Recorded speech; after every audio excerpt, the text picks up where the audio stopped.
which means except for very rare conditions like osteoporosis where you're using medications like bisphonates, only those conditions we kind of keep away from doing implants because the chances of failure are more. If your health condition is good, your diabetes is under control, if you didn't have any cardiac problems in the recent 1 year, if you don't have any over bleeding disorders, then you're fine. Except these conditions where you have to be a little careful, because most of the cardiac conditions or any other systemic conditions, we try to assess the patient, have a doctor's consultation and be sure his systemic condition is good, and then we place the implant.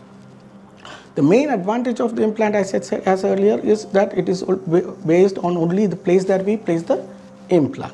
Now we have to do a few X-rays before we take the implants. One of the major X-ray is what is known as a CBCT, a 3D. Of course, when we place the implants, we need to know the bone density, the bone height, how much width is there. So this X-ray actually gives us the entire view as to how and the size of the implant that we need to place. The implants are of various sizes. There are thin implants, there are fat implants, there are short implants with different names.